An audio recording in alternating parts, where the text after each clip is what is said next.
Olá, amigos, sejam todos muito bem-vindos para mais um de nossos encontros. Nessa ocasião, a gente pretende abordar o capítulo 4 do livro Jesus no Lar. Estamos fazendo esse livro de forma sequencial, e esse capítulo traz como título A Lição da Semente. É bem interessante, porque o capítulo começa assim. Diante da perplexidade dos ouvintes, falou Jesus convincente. Então, Neio Lúcio coloca aqui uma interrogação na cabeça de quem começa a ler a partir do capítulo 4. Mas que perplexidade é essa, né? Essa é a grande interrogação. Claro que é um ato intencional da espiritualidade para chamar a nossa atenção para o fato de que este é, na verdade, a continuação dos eventos que aconteceram no capítulo terceiro. Então, essa perplexidade, ela acontece por conta daquilo que Jesus já vinha nos apresentando. E se você ficou curioso, se você não sabe do que a gente está falando, bom, aqui no canal tem a palestra onde a gente abordou o capítulo terceiro, e eu acho bem interessante a gente tá a par desses eventos, porque eles vão se entrelaçar de forma bem profunda ao longo dos fatos que nos serão narrados por Neio Lúcio aqui no capítulo 4. Então, se você não sabe do que a gente está falando, vai lá na playlist Jesus no Lar e dá uma olhada antes, no capítulo 3 desse livro maravilhoso, para entender essa perplexidade, da onde vem, né, e de onde vem algumas das falas do Cristo. Dando sequência, o Cristo então dirá: em verdade, é muito difícil vencer os aflitivos cuidados da vida humana. E a gente vai parar por aqui, porque a gente começa analisando essa ideia de é muito difícil vencer os aflitivos cuidados da vida humana, que ela é bem sofisticada e nos apresenta um conjunto bem interessante de valores. Começando pela ideia de é muito difícil, né? Esse elemento que está compondo o texto, ele pode ser confundido com um atestado de derrota, né? Muito difícil, então deixa para lá. Mas, na verdade, por se tratar de uma fala do Cristo, ele reflete um ponto de partida. Um ponto de partida para que, a partir daí, inicie-se na ação, na atividade, né? E essa atividade já se vincula bastante com as ideias que estão compondo o capítulo terceiro que a gente falou, né? Mas que vão estar presentes aqui, que a gente vai acabar compreendendo, né? Mas então, é muito difícil, mas vamos lá, vamos colocar em prática, porque caso contrário, se a ideia fosse a derrota, o Cristo teria dito, é impossível, né, vencer os aflitivos cuidados da vida humana. E, aliás, se a gente pega o Evangelho de João, lá no capítulo 16, versículo 33, tem uma fala do Cristo dirigida ao núcleo mais interno, né, aos seus 12 apóstolos, quando ele fala assim: no mundo tereis provações, mas animai-vos, eu venci o mundo. Né? Quer dizer, é muito difícil, mas ele já venceu. Ele é este farol que aponta para cada um de nós que ainda estamos a caminho dele a direção, ainda que na noite mais escura dos nossos dias. Porque a luz do farol será visível para cada um de nós. A luz dessas ideias que o Cristo nos oferece. E aí tem uma segunda ideia bem interessante, que é os aflitivos cuidados da vida humana, né? Quer dizer, quais são esses aflitivos cuidados da vida humana? Os nossos medos, as nossas angústias, os nossos sofrimentos, o sentido da vida, a busca pelo sentido da vida, as nossas perdas, as mágoas, os vícios e por aí vai. É a isso que o Cristo se refere como esses aflitivos cuidados. E da vida humana, por quê? Porque independem do tempo, da raça, da crença, da origem, da cultura, da religião, da tecnologia, da vida humana, de toda a longa jornada passada da humanidade, presente e futura. Enquanto houver necessidade desses corpos, da reencarnação, vida humana. O que virá depois deixará de ser vida humana. Os planos angelicais, seja lá o que for. Mas nos interessa, nesse momento, compreender os aflitivos cuidados da vida humana, porque é nela que estamos inseridos.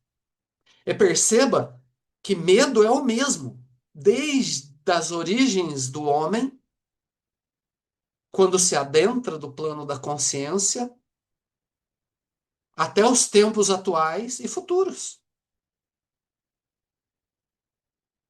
Lidar com medo é uma coisa só. Lidar com perda, com água. Ah, a tecnologia avançou. Sim, avançou. No entanto, os aflitivos cuidados da vida humana continuam sendo os mesmos. Perceberam? Não se alteraram nada, desde a pré-história. Então, assim como a origem é universal, a solução também é. A solução é o farol, né? No mundo tereis provações, mas animai-vos, eu venci o mundo. Esse farol é a solução para os aflitivos cuidados da vida humana. Perceberam a sutilidade em que essas ideias estão expostas em conjunto e oferecendo, então, uma solução para nós? Mas essa solução vai se aprofundar, né? Porque o Cristo dirá assim: no templo que é o lar do Senhor comparecem o orgulho e a vaidade nos ricos, o ódio e a revolta dos pobres. Então a gente tem aqui uma referência à riqueza, pobreza, e a riqueza vinculada ao orgulho e vaidade, a pobreza vinculada a ódio e revolta. E é claro que o Cristo não está se referindo a, a, às aquisições do mundo.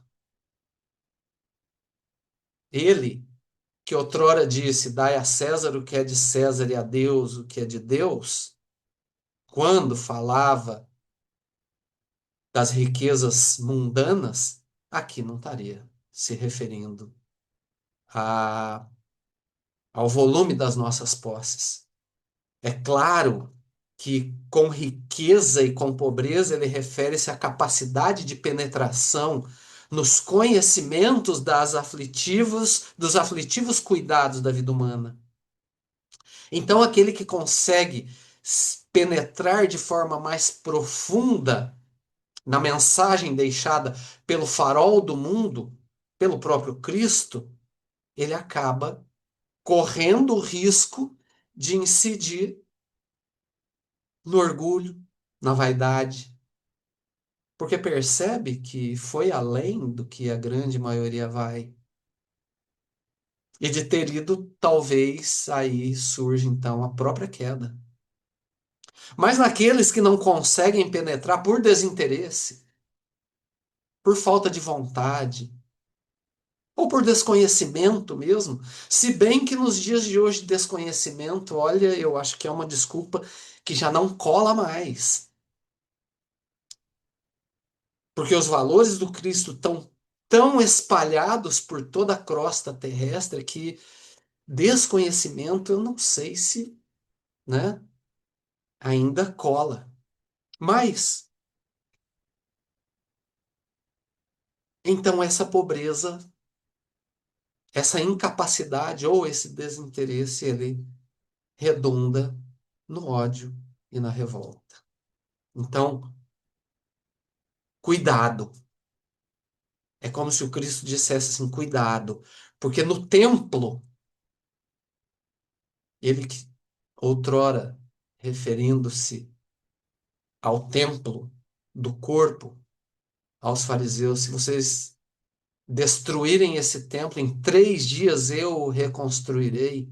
Falando de si mesmo, não daquela edificação. Então, nesse templo que É cada um de nós nesse templo que é o lar do Senhor, cujas leis habitam na nossa consciência. Daí ser o lar do Senhor, muito cuidado com a riqueza, porque ela possivelmente nos oferecerá orgulho e vaidade. Muito cuidado com a pobreza, com o desinteresse, porque com certeza nos trará ódio e revolta. Segue o Cristo dizendo assim: nem sempre é possível trazer o coração puro e limpo, como seria de desejar. E eu vou parar por aqui porque essa ideia é muito poderosa, mas ela facilmente pode ser fruto de equívocos, né? Porque essa ideia do coração puro e limpo não refere, não nos conduz à ideia de espírito puro. Coração puro e limpo é o mundo das nossas intenções. É aquilo que move a minha ação, para ficar mais fácil. E eu gosto muito desse exemplo, já usei muitas vezes, vocês devem estar cansados de ouvir. Você chega, para num semáforo, vem aquela pessoa pedindo uma ajuda, você dá um dinheiro, né? O que define o teu coração puro? Porque o ato é de caridade, o ato material é de caridade. Mas se o coração é puro ou não? Depende da tua intenção. Você quis se livrar daquela pessoa? Então não, teu coração não estava puro e limpo. Porque o ato que moveu, aliás, a intenção que moveu aquele ato de caridade não era puro e limpo. Você queria se livrar. Mas ainda que você não dê nada, se você olhe para aquela pessoa e fale, olha, meu irmão, eu não tenho nada aqui, queria muito te ajudar, desde que seja verdade. Queria muito te ajudar, mas espero que, enfim, diga lá, com o coração puro e limpo, ou seja, movido por um sentimento verdadeiro, pronto, está resolvido o problema, ainda que não tenha dado nada. Foi um ato de maior caridade do que daquele que deu, querendo simplesmente se livrar. Então, coração puro e limpo é um coração nobre, um coração verdadeiro, um coração que bate na mesma direção que o Cristo aponta, na mesma direção do farol que nos indica o caminho. Isso é coração puro e limpo. Nem sempre é possível trazer o coração puro e limpo como seria de desejar, porque há espinheiros, lamaçais e serpentes. Aí vem, então, as causas que é, tiram a nobreza do ato, ainda que nós o pratiquemos, tiram a nobreza do ato, sujam o nosso coração. E a primeira é os espinheiros. Espinheiro é dificuldade, gente. Espinheiro é o símbolo representando dificuldades. E notem que tudo isso está ligado aos aflitivos cuidados da vida humana. Não importa se eu sou rico, se eu sou pobre, se eu sou negro, se eu sou branco, se eu sou amarelo, não importa a minha crença, não importa não importa nada. Se eu sou um ser humano do passado, do presente ou do futuro e de qualquer condição, os espinheiros vão me encontrar. E esses espinheiros tiram, muitas vezes, a pureza e a limpeza do nosso coração, as dificuldades da vida. Não é regra, não deveria ser, porque as dificuldades da vida nos chegam como ferramentas de crescimento, de engrandecimento. No entanto, geralmente elas acabam produzindo efeitos. Quais efeitos? Para aquele rico, orgulho e vaidade, para aquele pobre, ódio e reviravolta. Cristo acabou de dizer.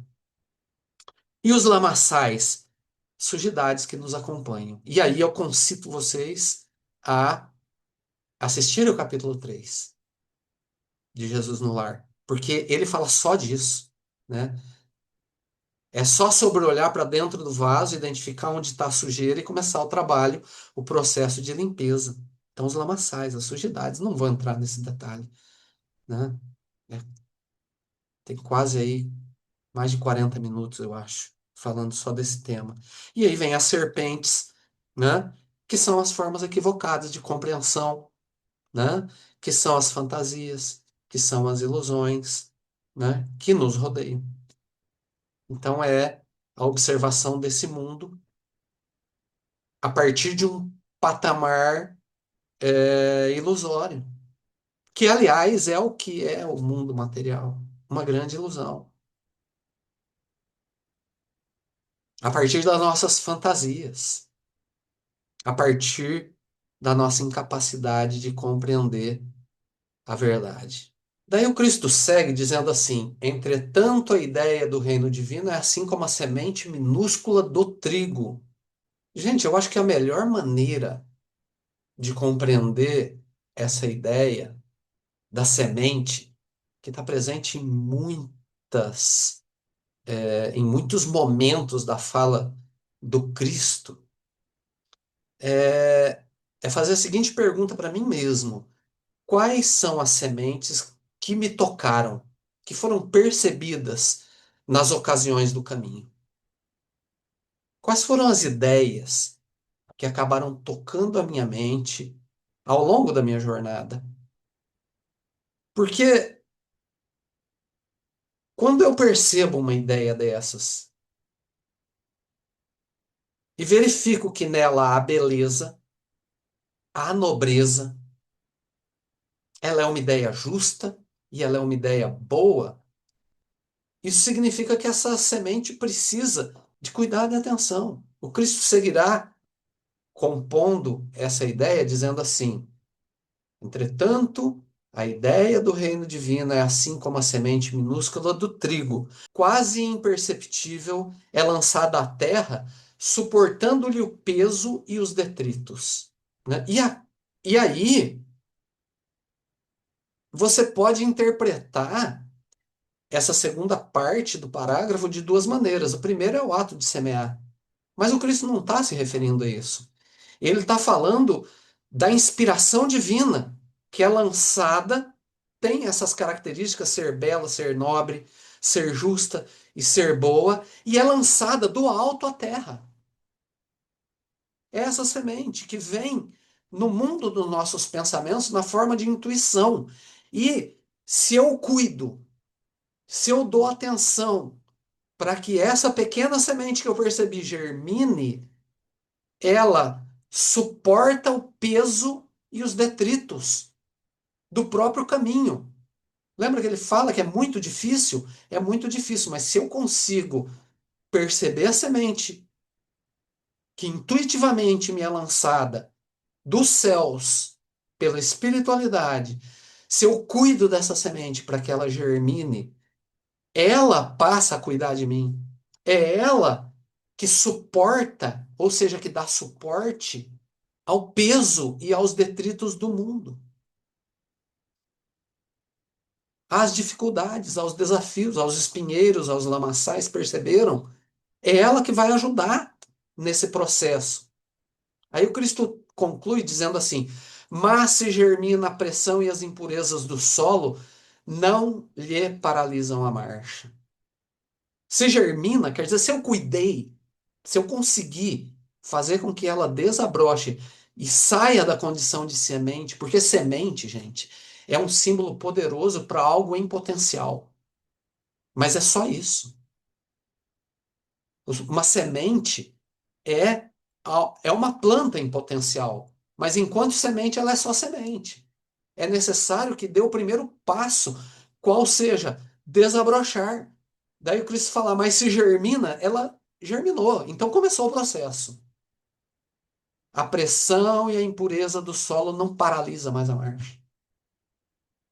E a filósofa Lúcia Helena Galvão é uma contemporânea nossa, brasileira fantástica. Eu recomendo profundamente que qualquer um interessado no seu próprio crescimento, ela não é espírita, ou nem sei se é, né? Não sei, eu desconheço a religião, mas ela é filósofa. E como filósofa, ela traz um conjunto de valores extremamente preciosos, principalmente nos dias de hoje.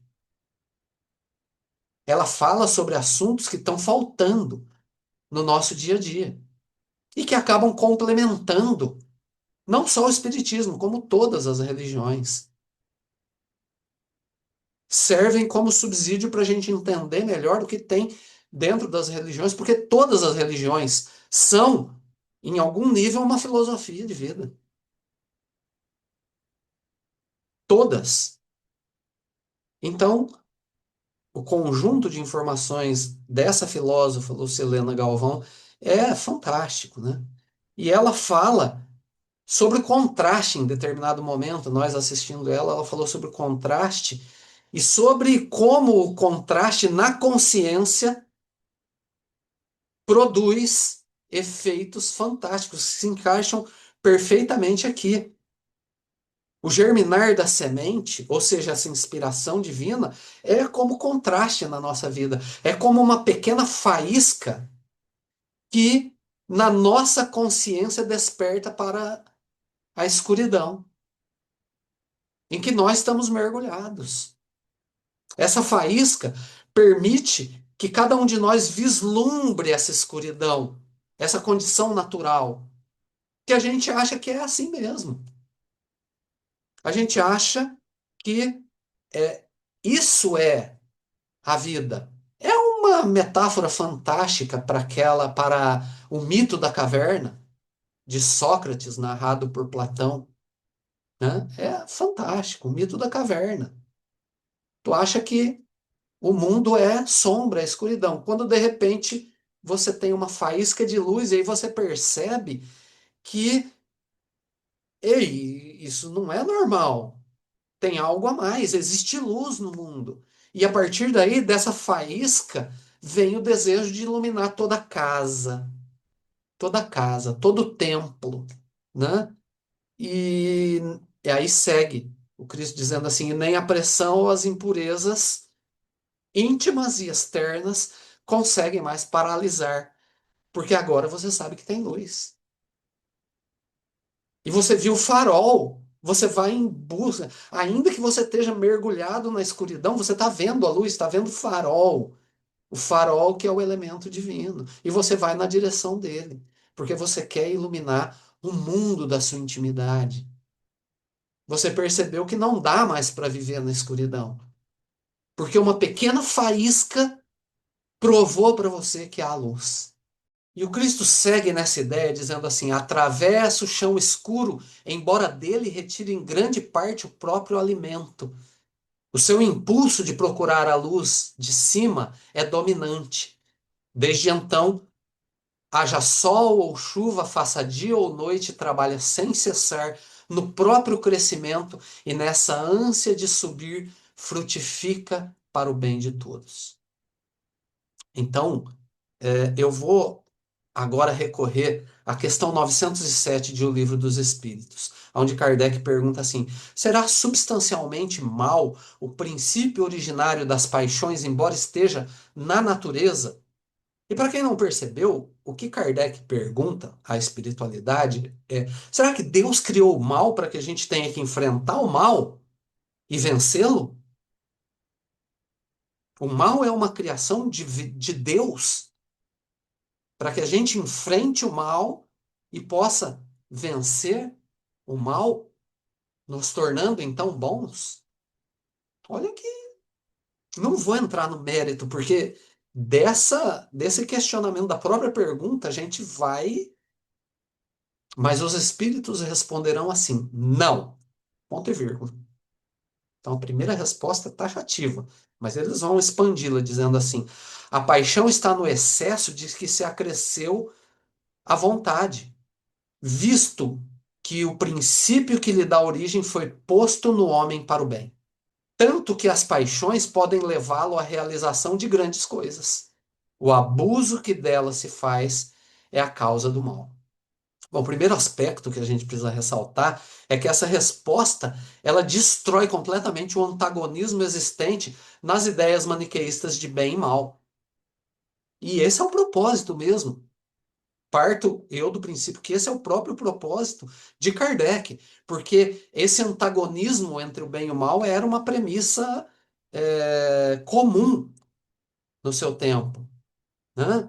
E E essas ideias abrem a oportunidade para uma nova compreensão entre maldade e bondade, mal e bem. Aonde o mal é ignorância e o bem que há em nós também, porque ambos estão presentes em nós, é o nível do nosso despertamento, da nossa compreensão em relação ao mundo. Assim como calor e frio. Se eu ligo um ar-condicionado, o que que eu estou fazendo? Transformando calor em frio. Se eu acendo uma fogueira, o que que eu estou fazendo? Transformando frio em calor.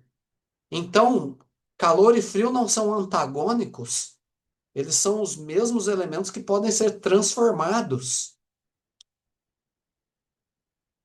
Assim como a ignorância íntima de cada um de nós e o conhecimento deve ser transformado.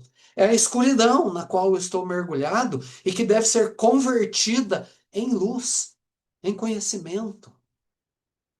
Daí falar, atravessa o chão escuro, embora dele retire o próprio alimento. Quer dizer, da própria ignorância você vai convertê-la em conhecimento. O chão escuro da ignorância deve ser convertida, né? Por isso que atravessa esse chão escuro, retirando dele o próprio o alimento. Então o Cristo seguirá com a seguinte ideia. Ele nos dirá assim: o aprendiz que sentiu a felicidade do avivamento interior, qual ocorre a semente de trigo, observa que longas raízes o prendem às inibições terrestres. Bom, aprendiz vem do latim aprendere, adjunto, prendere, agarrar, pegar. Aquele que agarra, aquele que prende, aquele que capta. Esse que captou, que entendeu a felicidade do avivamento interior com aquela faísca que mostrou que escuridão não é a realidade do mundo, que há a luz, este, então aí virão as consequências disso. Sabe que a maldade e a suspeita lhe rondam os passos. Então, o primeiro grande efeito, a primeira grande consequência da faísca, sabe, descobre algo que não estava, não era consciente até então, que é a maldade, maldade, ignorância, a escuridão íntima, que antes era uma coisa normal, deixou de ser, passa a ser compreendida como maldade, como ignorância. A suspeita, que vem do latim suspiciere, olhar de baixo para cima. Quer dizer, se antes eu me colocava num pedestal lá em cima dele, agora eu olho de baixo para cima e percebo que eu não estou lá em cima, eu estou aqui embaixo. Eu percebi a escuridão que ronda a minha própria vida a partir daquela faísca, daquela luz que veio brilhar, ainda que por um átimo de segundo. E eu começo a perceber a dor que isso produz na própria vida, simplesmente por ser assim. E segue o Cristo. Toda vida experimenta, acima de tudo, o impulso de ascensão e não consegue mais deter. Então, esse impulso de ascensão, essa incapacidade de parar, é fruto de conseguir enxergar esse lampejo de luz, de perceber que há um farol e que se há um farol, eu devo persegui-lo. Eu devo iluminar toda a minha casa, convertendo sombra em luz. Não a partir de antagonismos, mas a partir do trabalho íntimo. Aprendendo cada vez mais e me desfazendo por consequência da minha ignorância. E aí, Pedro pergunta assim: que dizer daqueles que conhecem os sagrados princípios da caridade e não praticam? Quer dizer, aquele que viu a faísca e opta por ignorar. Opta por crer que o. Não, apesar dessa faísca, o mundo é escuridão. Essa faísca não aconteceu. Isso foi fruto da minha imaginação. Bom, aí o Cristo responde de forma extremamente clara. Ele responde de uma maneira que não precisa de nenhum tipo de interpretação. Ele vai dizer assim: estes, Simão, representam sementes que dormem, apesar de projetadas no seio dadivoso da terra. Guardarão consigo preciosos valores do céu, mas jazem inúteis por muito tempo. Estejamos, porém, convictos de que os aguaceiros e furacões passarão por elas, essas sementes, renovando-lhes a posição no solo e elas germinarão vitoriosas um dia. Nos campos de nosso Pai, há milhões de almas assim aguardando as tempestades renovadoras da experiência, para que se dirijam à glória do futuro. Auxiliemo-las com amor e prossigamos por nossa vez, mirando à frente. Meus irmãos, Jesus refere-se a nós. É vital compreendermos que essas sementes que não germinaram somos nós. Que conteúdos como esses são os auxílios do Cristo para que os temporais não sejam necessários, mas que quando eles nos atingirem, por conta da nossa própria escolha, por permanecermos na inatividade, que a gente consiga então agradecer o Pai pelos providenciais temporais da lei divina, que tem como finalidade atuar em cada um de nós para que nós germinemos. Então, que antes da chegada desses temporais nós possamos germinar a partir das sementes lançadas da espiritualidade sobre cada um de nós, em particular no dia de hoje, mas a cada segundo da nossa jornada, porque o Cristo e a espiritualidade opera em nós incansavelmente a cada segundo da nossa jornada, lançando sobre nós sementes e esperando que a gente simplesmente perceba. E que ao percebê-la, cuide para que essa pequena semente, esse pequeno lampejo, que nos mostra o contraste da escuridão na qual ainda estamos mergulhados, germine e produza em nós a busca pela autoiluminação. A gente agradece a todos pela companhia. Desejo a todos uma semana abençoada de muita luz, de muitas bênçãos, e que assim seja. Até nosso próximo encontro.